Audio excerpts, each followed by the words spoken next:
السلام علیکم ورحمۃ اللہ وبرکاتہ. دا عددونه په انګلیسي کې څه رقم وایو؟ نو که چېرته تاسو غواړئ چې د ریاضي حساب ډېر په اسانۍ سره په انګلیسي کې ووایئ نو تاسو ته به زه یو طریقه وښایم.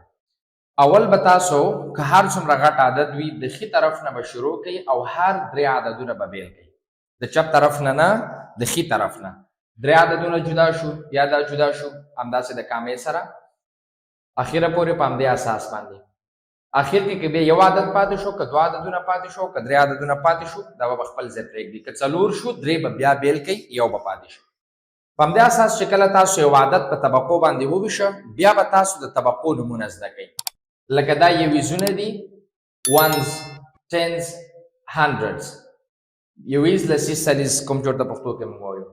بیا زریزونه تاوزندز په انګلیسي کې، میلیونز په پښتو کې ورته میلیون وایي.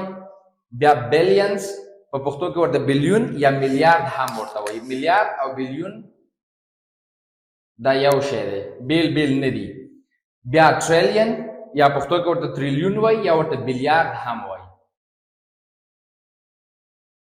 دې باندې تحقیق وکړئ ځکه اکثره زده کوونکي داسې کوي چې میلیون به میلیارد به بلیون به بیلیارد. نو داسې نه ده. میلیارد او بلیون دا یو شی دی او تریلیون او بیلیارد دا یو شی دی. نو همدغه رقم د طبقو نومونه به تاسو زده کوئ. ونز، ټنز، هنډرډز، دا درې چې دي د تاوزندز دا زریزونه شو. دا درې بیا میلیونز، بیا دا درې بیلیونز، دا درې ټریلیونز، دا درې کوادریلیونز، دا درې کوینټیلیونز، دا درې سیکسټیلیونز، دا دې نه بعد درې چې پاتې کېږي یو دوه هر څو چې دي سپټیلیونز.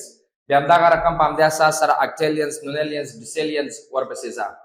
طبقو نومونه به زده کوئ. کله مو چې طبقو نومونه زده کړل بیا به تاسو راشئ د چپ طرف نه به اوس د دې لوستل شروع کوئ. تاسو به ګورئ چې په هر طبقه کې کوم عدد دی.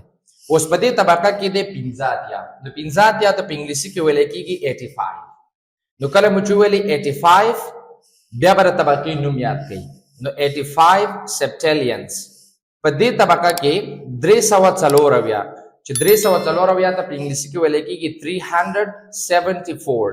دا به ووایي 374. بیا به د طبقې نوم یاد کوئ سیکسټیلیونز. بیا به راشئ دې ته. دې طبقه کې دي 543. نو 543 ته انګلیسي کې ویل کېږي 543. طبقې نوم به یاد کوئ کوینټیلیونز.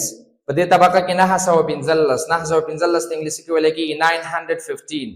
طبقې نوم به یاد کوئ کوادریلیونز. په دې کې دي 315 چې په انګلیسي کې ورته ویل کېږي 305. طبقې نوم به یاد کړئ ټریلیونز.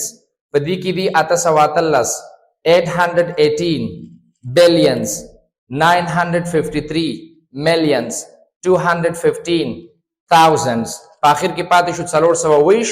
دلته به ووایي چې 427. په آخر کې چې هر عدد پاتې شو هماغه سره په طبقې نوم نه یادېږي. نو اوس تاسو دا عدد ټول وایم تاسو ورته متوجه شئ. 85 septillions, 374 sextillions, 543 quintillions, 915 quadrillions, 305 trillions, 818 billions, 953 millions, 215 thousands, 427. اوس راځو دوهم عدد ته. دوهم عدد به هم تاسو په همدې اساس باندې د ښي طرف نه هر درې عددونه جدا کړئ لکه ما چې جدا کړي دي. چې کله جدا شو د هرې طبقې عددونه بیل بیل شو. را به شئ اوس به د طبقو نومونه وګورئ. دا یویزونه شو، دا تاوزندز، دا میلیونز، دا بیلیونز، دا ټریلیونز، دا کوادریلیونز، دا کوینټیلیونز، دا سیکسټیلیونز او دا سپټیلیونز. نو دلته دي 37 سپټیلیونز، 582 سیکسټیلیونز، 735 کوینټیلیونز، 800. دلته ماته عددونه نشته دی نو پوره 800 دي. 800 کوادریلیونز، 150 trillions, 534 billions, 321 millions, 523,789.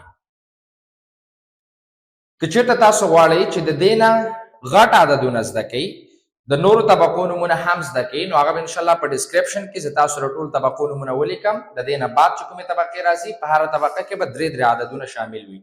نو هغه تاسو هم کولی شئ چې په ډسکرپشن کې وګورئ او هغه هم زده کوئ یا په کمنټ سیکشن کې به تاسو انشاءالله ولیکم. اوس به ستاسو کورنۍ دنده دا وي دغه عدد چې نسبتا دې دوه عددونو ته کوچنی هم دی او آسان هم دی. دا به تاسو په کمنټ کې ولیکئ چې دغه عدد په انګلیسي کې موږ څه رقم ولولو. د یاد درې درې عددونه بیل شوي طبقو نومونه زده کوي چې دغه طبقه د سره کوم نوم واخلو، د سره کوم نوم واخلو، د سره کوم نوم واخلو، د سره او د سره. نو بیا به دا عدد ووایي 321 321. کومه طبقه ده هغه به ولیکئ. بیا به 538 538 کومه طبقه ده، 978 کومه طبقه ده، 215 کومه طبقه ده او 943.